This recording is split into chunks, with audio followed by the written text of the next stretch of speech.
لیکن قرآن کو آگ تو آپ لوگوں نے پریکٹیکلی لگا دی ہوئی ہے، قرآن کی کسی بات کے اوپر عمل نہیں کر رہے۔ یہ قرآن کا حکم تھا نا، سورہ روم آیت نمبر 31، وَأَقِيمُوا الصَّلَاةَ وَلَا تَكُونُوا مِنَ الْمُشْرِكِينَ، دیکھنا نماز کو قائم کرنا، مشرک نہ ہو جانا۔ قرآن کو آگ تو مسلمانوں نے لگائی ہوئی ہے۔ قرآن چیخ چیخ کے کہہ رہے کہ جو نماز نہیں پڑھتا وہ پاکستان کے شناختی کارڈ میں مسلمان ہے، اللہ کے ہاں وہ مسلمان نہیں ہے۔ صحیح مسلم میں یہ حدیث لکھی رہ گئی 246 کہ بندے کے کفر اور ایمان، شرک اور اسلام کے درمیان فرق ہی نماز ہے۔ یہ حدیث مسلم میں ہی لکھی رہ گئی کہ ابن مسعود رضی اللہ تعالیٰ عنہ کہتے ہیں کہ جماعت کے ساتھ نماز پڑھنا یہ سنت خدا ہے، یہ تمہارے نبی کی وہ سنت ہے جو اللہ نے انہیں عطا کی، اگر اسے چھوڑ دو گے تو برباد ہو جاؤ گے۔ رسول اللہ کے زمانے میں اگر کوئی بیمار بھی ہوتا اور 2 بندوں کے سہارے مسجد میں آ کے نماز پڑھ سکتا تو اس کی کوشش ہوتی کہ میں مسجد میں جماعت سے نماز پڑھوں، کہیں مجھے منافق نہ شمار کر لیا جائے۔ جماعت چھوڑنے پر رسول اللہ کے زمانے میں سمجھا جاتا تھا صلی اللہ علیہ وآلہ وسلم کہ بندہ منافق ہے۔ صحابہ کرام کو، اہل بیت کو کب معلوم تھا کہ ایسی امت بھی آنے والی ہے جو آپ سے بڑا عشق رسول ہونے کا دعویٰ کرے گی اور نماز ایک نہیں پڑھے گی؟ تو وہ کہتے یار یہ تو بڑا آسان اسلام ہے۔ تو یہ حدیثیں تو مسلم شریف میں لکھی رہ گئی، پریکٹیکلی کس نے عمل کیا اس کے اوپر؟ یہ حدیث ترمذی میں لکھی رہ گئی کہ ہمارا اور منافقین کا عہد نماز کی بنیاد پہ ہے، جس نے نماز چھوڑی اس نے کفر کیا۔ ہاں، یہ صحابہ کرام علیہم رضوان کا فتویٰ ترمذی میں ہی رہ گیا۔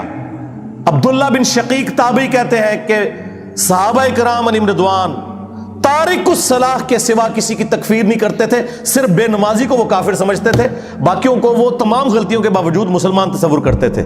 اندازہ کریں، یہ ترمذی میں لکھا رہ گیا جناب۔ ہاں،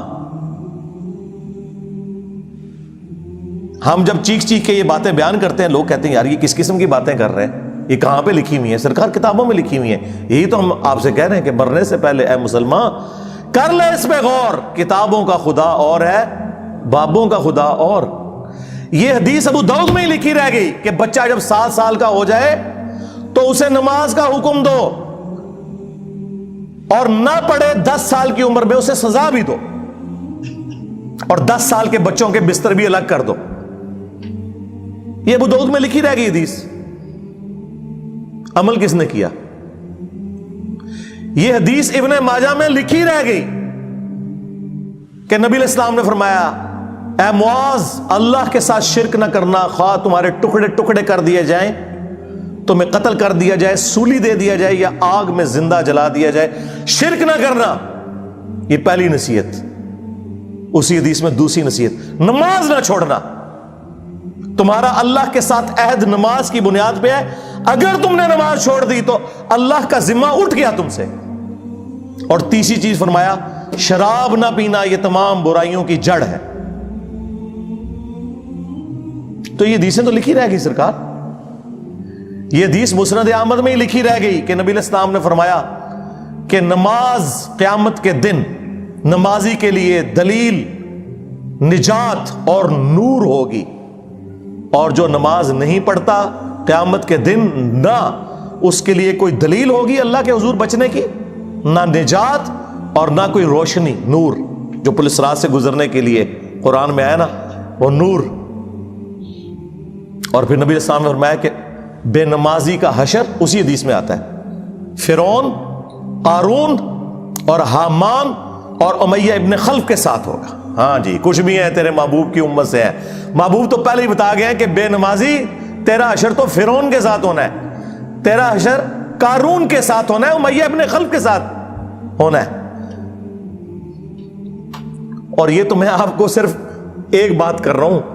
اب اگر میں قرآن کی توحید بیان کرنا شروع کروں تو قرآن کے پہلے صفحے کا ٹیسٹ دنیا کے کروڑوں مسلمان پاس نہیں کر سکتے۔ ایاک نعبد و ایاک نستعین، یہ قرآن میں ہی لکھا رہ گیا۔ ماشاءاللہ فجر کی نماز میں یہ پڑھ کے نکلتا ہے، اور مسجد کے ساتھ جو دربار ہے ریگولرلی حاضری دے کے اس بابے سے بھی مانگ کے گھر آتا ہے کہ نماز تو پڑھی، تم مسلمان ہے، تیری ہر نماز کی ہر رکعت میں تو یہ نہ پڑھے تیری نماز ہی نہیں ہوتی، ایاک نعبد و ایاک نستعین، اے اللہ عبادت بھی تیری کریں گے، دعا بھی تجھی سے مانگیں گے، مدد بھی تجھی سے مانگیں گے۔ یہاں مدد مانا دعا کے ہے، لیکن یہاں مولویوں نے پھر پٹی پڑھا دی، ان کا نہیں جی امی سے روٹی نہ مانگے۔ اندازہ کریں قرآن کا مذاق اڑا رہے ہیں، حالانکہ انہیں پتہ ہے کہ قرآن میں یہ آیت موجود ہے، وَتَعَاوَنُوا عَلَى الْبِرِّ وَالتَّقْوَى وَلَا تَعَاوَنُوا عَلَى الْإِثْمِ وَالْعُدْوَانِ، نیکی اور پرہیزگاری کے کاموں میں ایک دوسرے کی مدد کرو اور برائی میں الگ رہو۔ قرآن نے بتایا ہے کہ اللہ نے دنیا کو اسباب کے ساتھ جوڑا ہوا ہے۔ یہاں ایاک نستعین میں دعا کے اعتبار سے بتایا جا رہا تھا کہ غیر اللہ سے نہیں کرنی، ظاہری اسباب کا تو قرآن میں حکم ہے، لیکن دیکھ لیں۔ اور پھر جس شان سے اللہ تعالیٰ نے سورۃ النمل میں ذکر کیا، حیران کن بات آپ کو بتاؤں، اہل تشیع کے ہاں صبح و شام کی دعاؤں میں، سنت اذکار میں سورۃ النمل کی آیت نمبر 62 پڑھی جاتی ہے، ترجمہ نہیں کبھی کسی نے پڑھا۔ اور ہمارے جن اسٹوڈنٹس نے پڑھا جو شیعہ مکتب سے تعلق رکھتے تھے، کیونکہ میں نے اس آیت کو اتنی دفعہ کوٹ کیا، انہوں نے کہا ہم تو یہ صبح شام پڑھتے ہیں، ترجمہ پڑھا تو انہوں نے کہا یار یہ آیت پڑھ کے بھی سب سے زیادہ شرک ہم کر رہے تھے، کیونکہ اس آیت کے اندر کیا لکھا ہے، اَمَّن يُجِيبُ الْمُضْطَرَّ إِذَا دَعَا، بھلا بتاؤ کون ہے جو تکلیف میں گھرے ہوئے شخص کی فریاد کو سنتا ہے، وَيَكْشِفُ السُّوءَ، اور اس سے اس کی برائی کو، تکلیف کو دور کر دیتا ہے، وَيَجْعَلُكُمْ خُلَفَاءَ الْأَرْضِ، اور تمہیں اگلوں کا خلیفہ کرتا ہے زمین پر، تمہارے ماں باپ کے مرنے کے بعد تمہارے مرنے کے بعد تمہاری اولاد کو۔ اَإِلَٰهٌ مَّعَ اللَّهِ، کیا اللہ کے ساتھ کوئی اور معبود بھی ہے؟ قَلِيلًا مَّا تَذَكَّرُونَ، لیکن بہت کم ہی تم نصیحت حاصل کرتے ہو۔ بالکل، صدق اللہ العظیم، بہت کم لوگوں نے نصیحت حاصل کی۔ اس آیت میں کلیئر کٹ لکھا ہے کہ جو اللہ کے سوا کسی اور سے دعا کرتا ہے گویا وہ اسے خدا بنائے ہوئے ہے۔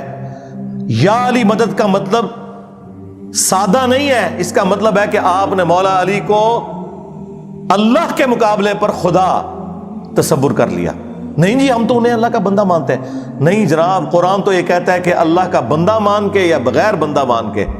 جب تمہارا یہ عقیدہ ہے کہ اللہ کے سوا کوئی تمہاری تکلیف دور کر سکتا ہے، جی پیچھے اللہ ہی ہے، اچھا اللہ پیچھے رکھنے ہنستے ہیں؟ یہ دیکھیں حدیث میں لکھا ہوا ہے نماز کا طریقہ، اور نہیں جی ہمارے امام صاحب نے بھی تو وہی کچھ بتایا نا، پیچھے تھے اتنے بھی نبی علیہ السلام نے، نبی علیہ السلام پیچھے رکھنے کے لیے، میرے نبی سا ہے ہی کوئی نہیں، تیرے بابے تھے شے ہی کوئی نہیں، اللہ پیچھے، رسول پیچھے، آگے تمہارے بابے۔ عزتیں اویل کی ہیں تم نے اللہ اور اس کے رسول کے نام کے اوپر، چندے کھائے ہیں تم نے رسول اللہ کے نام کے اوپر صلی اللہ علیہ وآلہ وسلم، سواریاں سوار کی ہیں تم نے مکے اور مدینے کے نام کے اوپر، اور غداری کی ہے اپنے دین کے ساتھ، ممبروں پہ چڑھ کے کہتے ہو قرآن و حدیث ڈائریکٹ نہ پڑھنا گمراہ ہو جاؤ گے۔ واہ، یہ کوئی یہودی یا نصرانی آ کے بات کرے ہم منہ توڑ دیں، جس طرح آج آگ لگانے کے اوپر قرآن کو ہمیں کتنا غصہ چڑھا ہوا ہے۔ تیرا مفتی ہر جمعے کو کھڑا ہو کے کہ قرآن اور بخاری ڈائریکٹ نہ پڑھنا گمراہ ہو جاؤ گے، آگ تو یہ لگا رہا ہے، وہ آگ تو ایک دن تھی، اس سے کوئی فرق نہیں پڑا۔ قرآن کے ملینز آف کاپیز دنیا میں موجود ہیں، ملینز آف حافظ قرآن ہے، قرآن کو کوئی آگ نہیں لگا سکتا، دنیا سے ختم نہیں کر سکتا۔ اصل جو چور چھپا ہوا ہے نا وہ تیرے اندر چھپا ہوا ہے، جو یہ علماء ہے، شیاطین، جنات اور انسانوں میں سے شیاطین، جو تمہیں یہ کہہ رہے ہیں قرآن حدیث ڈائریکٹ نہ پڑھنا گمراہ ہو جاؤ گے، اور تم کہتے ہو مفتی صاحب نے فرما دیا۔ سبحان اللہ، دنیا میں اگر کوئی مفتی صاحب لمبی داڑھی اور پگڑی اور ہاتھ میں تسبیح کے ساتھ آپ کو کوئی 2 نمبر چیز دے دیں، آپ ایک استری خریدنے کے لیے جائیں اپنے کپڑے کرنے کے لیے، اور اس پہ جعلی مور لگا کے وہ بندہ آپ کو وہ استری دے دے، اور آپ کو بعد میں پتا چل جائے اس نے دھوکہ کیا ہے، تو آپ کیا کہیں گے؟ مفتی صاحب نے فرما دیا استری شریف۔ آپ غصے میں بھرے ہوئے جائیں گے اور کہیں گے کہ تو داڑھی رکھ کے بےایمانی کر رہا ہے، کہیں گے نا تو یہ داڑھی والے جو مولوی ممبروں پہ چڑھے ہوئے جھوٹ سکھا رہے ہیں آپ کو، ان کو کبھی آپ نے کہا نہیں؟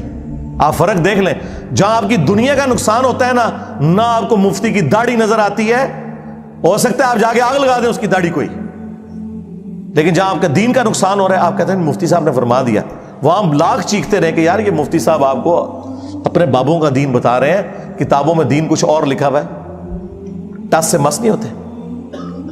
تو یہ قرآن کی توحید کا ٹیسٹ نہیں تھے پاس کر رہے۔ ایک جاہل سے جاہل مسلمان کو بھی یہ بات سمجھ آنی چاہیے کہ بارش کون برساتا ہے؟ اللہ۔ ڈیوٹی کس کی ہے؟ فرشتوں کی۔ کیا ہم بارش فرشتوں سے مانگیں گے یا اللہ سے؟ تو بات ختم ہو گئی۔ جی ڈیوٹیاں لائی ہیں جی بابیاں دیا، اور چھڑ دیں ڈیوٹیاں لائی ہیں نے، کدھر مر گئے وہ بابے کہ آج ہزاروں ایکڑ کے اوپر یوٹیوب کی جو ہارڈ ڈسک رکھی ہوئی ہے ان کے اوپر رسول اللہ کے خلاف گستاخانہ ویڈیوز رکھی ہوئی ہیں، بابا کدھر مر گئے؟ نگاہ مار کے کیوں نہیں ڈیلیٹ کرواتے؟ اوے بابا جی کہا کرتے تھے نا جی امت مر جائے، امام مالک فرماندے نے کہ حضور دیاں گستاخیاں ہو رہی ہیں اور امت زندہ ہے، بدلہ نہیں لیندی۔ امام مالک فرماتے تھے پھر امت زندہ کیوں ہے؟ پھر مر جائے ساری، پھر مر جائے ساری۔ پوری عالم اسلام اس وقت یا تو مر جائے، یا تو مر جائے سارا عالم اسلام، یا پھر حضور کی عزت پر پہ رہ جائے۔ بس دو باتوں میں سے ایک بات ہے، بس یا سارا کٹھا ہو کے مر جائے یا پھر فرانس کو جواب دے۔ میں نے کہا تھا بابا جی رک جاؤ، صبر کرو، تو آڈے ہوتے کوئی اور شے اللہ نے چھاڑ دیتی ہے۔ امت بعد ہی مرے، پہلے تیرے بابے کیوں نہیں مر جاندے بابیا؟ جنہاں دی ڈیوٹیاں سن، غوث کتب ابدال، انہوں نے اپنے نبی کا کلمہ نہیں پڑھا ہوا، وہ کدھر مر گئے؟ جو کل تک اپنے مریدوں کو یوں دیکھ کے تو جلا کے راکھ کر دیتے تھے، آج اتنے بغیرت ہو گئے کہ وہ یوٹیوب سے ویڈیوز نہیں ڈیلیٹ کر سک رہے۔ لے جاؤ اپنے بابے، تو کسی کام میں نہیں نکلے۔ پہلے وہ مرن نا، امت تو بیچاری کچھ کر نہیں سکتی، بابوں کے پاس تو اتنے رائٹس ہیں۔ او بابا لبو جی ڈیوٹی ہے اتنے جتنے ہارڈ ڈسک پہ ہیں نے، اتنے جس گوشت کی ڈیوٹی ہے انہوں لبو ذرا، اس سے میں 295 سی لو آواں گا۔ امت مر جائے، تیرے بابے نہ مر جڑ، امت مر جائے۔ امت نو تے تسی مس گائیڈ کیتا ہے، شرک میں ڈبو دیا۔ او جی لاہور 1000 سال تو بابا بیٹھے ہے تے پال رہے لوگوں نو، چھڈ دے، آج چندے بند کر دینا گورنمنٹ، کتے پھرن گے درباراں ہوتے تواڈے، صفائی کرنے والا کوئی نہیں ہوگا، بند کراؤ آج چندے، بابا پال رہا ہے، تواڈے چندے تے پلدے نے تے تسی کہتے ہو بابا پال رہا ہے۔ شرم کی کوئی انتہا ہوتی ہے۔ یہ لوگ بات کرتے ہیں جی قرآن جل گیا تو پورے ملک کے اندر ہنگامے کھڑے کیے ہوئے ہیں، قرآن تم لوگوں نے جلایا ہے شرک پھیلا کے۔ ویسے تو کہتے ہو ہم سنی ہیں، سنی وہ ہوگا جو بخاری مسلم کے طریقے کے مطابق جو رسول اللہ کے احادیث نقل ہوئی ہیں صلی اللہ علیہ وآلہ وسلم، رکوع میں جاتے وقت اور رکوع سے اٹھتے وقت رفع الیدین کرے گا، یا سنی وہ ہوگا جو اپنی پبلک کو یہ جھوٹ مشہور کرے گا کہ جی بغلے بت رکھ کے آندے سن تاں رفع الیدین ہوتا سی۔ واہ واہ، جس شخصیت کے ساتھیوں میں سیدنا عمر، سیدنا حمزہ، سیدنا علی جیسے دلیر اور اللہ کے شیر ہوں، اتنے لوگ بت رکھ کے تے حضور دے پیچھے آگے گلوندے سر۔ اب گل کرنے لی کرو کوئی، سب کچھ جھوٹ نکلیا تھوڑا۔ قرآن کو آگ لگ گئی کہ تسی لائیے قرآن نو آگ، آپ لوگ دشمن ہیں اسلام کے۔ اس سے بڑی کیا دشمنی ہوگی؟ جو لوگوں کو کہتا ہے قرآن و سنت جوڑو، اس کو کہتے ہیں جی یہ لوگوں کو گمراہ کر رہا ہے، ہمارے بزرگوں سے ہٹا رہا ہے۔ جی بالکل اعلانیہ میں کہتا ہوں کہ میں آپ کے بزرگوں سے آپ کی پبلک کو ہٹا رہا ہوں، اس لیے نہیں کہ اپنے ساتھ جوڑوں، کیونکہ نہ تو میری کوئی چندہ بک، نہ میرا کوئی مدرسہ، ہاں نہ میری کوئی مسجد، چندے آپ کو دیں، نمازیں آپ کے پیچھے پڑھیں۔ ہم توڑ رہے اس لیے نہیں ہے، آپ کے بزرگ ویسے اسی لیے توڑتے تھے کہ کسی سے توڑ کے اپنے ساتھ جوڑیں۔ اصل میں نا انہوں نے یہی جرم کیا، یہ سمجھتے ہیں دوسرے بھی یہی کچھ کرتے ہیں۔ بندہ خود چور ہے نا، دوسرے کو ہی سمجھتا ہے۔ یہ آپ صحیح کہہ رہے ہیں، یہ ایسے ہی ہوتا رہا ہے، لیکن آج جو شخص آپ پہ اللہ تعالیٰ نے مسلط کیا ہے نا، یہ شخص آپ کے بزرگوں سے توڑ کے اپنے ساتھ نہیں جوڑ رہا، یہ اس کے ساتھ جوڑ رہا ہے جس کی قبر مدینے میں صلی اللہ علیہ وآلہ وسلم۔ صلو علی محمد وآل محمد، اللہم صلی علی محمد وعلی آل محمد۔ النبی اولی بالمؤمنین من انفسہم وازواجہ امہاتہم۔ یہ نبی مومنین کی جانوں سے بڑھ کے ان پہ حق رکھتے ہیں، اور نبی کی بیویاں امت کی مائیں ہیں، اور نبی امت کے روحانی باپ۔ ہم تو اس شخصیت کے ساتھ جوڑ رہے ہیں، ٹھیک، تنو اپنا ابا نہیں لبدا، وہ تو بیچارے شروع سے بابوں کے مخالف ہیں، میں بابا نہیں بہت سارے ہیں، تو پہلے بابیاں دا مخالف شیطان ہویا سی، وہ شیطان دے اب بچیا تو بھی بابے دا ہی مخالف ہے، اور پھر نکے نکے ٹوٹے چلا کے آپ دیکھو مجھے کیا کہتے ہیں، میں نے کہا ابتدا عشق ہے روتا ہے کیا، آگے آگے دیکھ تیرے ساتھ ہوتا ہے کیا، میں کہا جڑا بڑے بابے دا منکر جدو شیطان جڑے آج کل دے ساڈے بابیاں دا منکر ہے وہ کون ہے؟ اس واسطے یہ جو چورن بیچ رہے ہیں اس کا نہیں بکے گا۔ وہ جی مجھے دین سمجھ آیا ہے، میں کیا بیٹھا برف والے کارخانے سے بہت باہر نکل ہے، نبی پاک نے دیتا جو پتھر کھاتے ماما تم باہر گیا ہمارے بولتے نہیں نکلتا، تیرے پیو نے پتھر کھانے میں، اور تیرے تو چنگا سے بابا کھاتے مریض بھی سینا۔ کمال والی بات ہے جناب، ایسے ہی بک پکڑنا شروع کیا باہر نکل بولتے کمال ہے، تو اسلام کا کام نہیں کرنا، صحیح دین بھلا پھر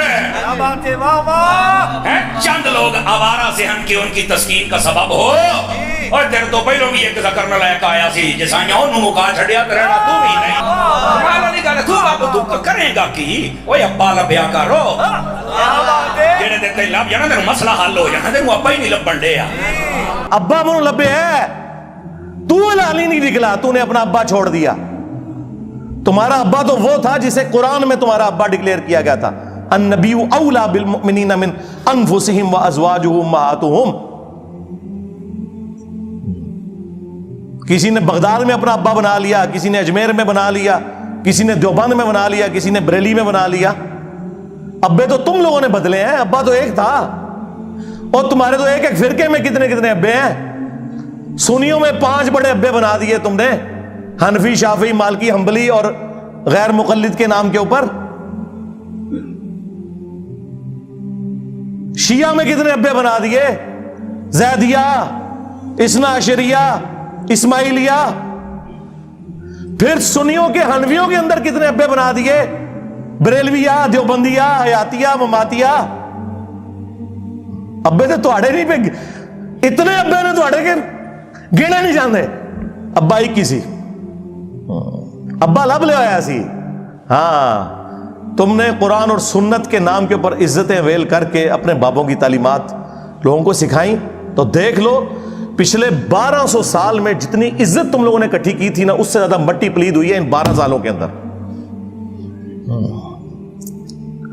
12 صدیاں نہیں اللہ تعالیٰ نے لی ہیں مٹی پلید کرنے کے لیے، 12 سالوں کے اندر آج تمہارے بابوں کی میمز بن رہی ہیں، ہاں کارٹون بن رہے ہیں، چھوٹے چھوٹے بچے مذاق اڑا رہے ہیں، وہ بچے جن کے ابے یہ واقعہ سن کے سبحان اللہ کہا کرتے تھے، اور بچے مذاق اڑا رہے ہیں۔ تو دیکھ لو یہ ذلت اور رسوائی، یہ ہر عروج کو زوال آتا ہے، یہ اللہ کی سنت ہے کہ 300 سال کی فرعونوں کی حکومت ایک ایسے شخص سے گرا دی کہ جس کی زبان میں بھی لکنت تھی، جس کی پرورش بھی اسی گھر میں ہوئی تھی، کون؟ موسیٰ بن عمران علیہ السلام۔ تو یہ اللہ تعالیٰ نے چننا ہوتا ہے کہ کس کے ذریعے اللہ تعالیٰ کون سا کام کروا دے۔ اور جی ساڑھے بزرگاں نے 90 لاکھ نو کلمہ پڑھا چھڑ دیو، کلمہ تو تانوں بھی نہیں صحیح طریقے نال آندا، تجوید نال، نماز نہیں آتی، ترجمہ نہیں آتا۔ اچھا جی یہ دلیل ہے، جی دلیل ہے، تو سرکار ڈاکٹر ذاکر نائک نے اتنے ہندوؤں کو جو کلمہ پڑھایا ہے تو پھر یہ بھی بزرگ ہوئے؟ نہیں نہیں، وہ تو ہے ہی گمراہ ہے۔ ہاں آیا نا داڑ تلے ہون، ہاں 90 لاکھ نو کلمہ پڑھایا، اور تواڈے بابیاں نے تے 90 لاکھ نو کلمہ پڑھایا جدوں 90 لاکھ دی آبادی کوئی نہیں سی۔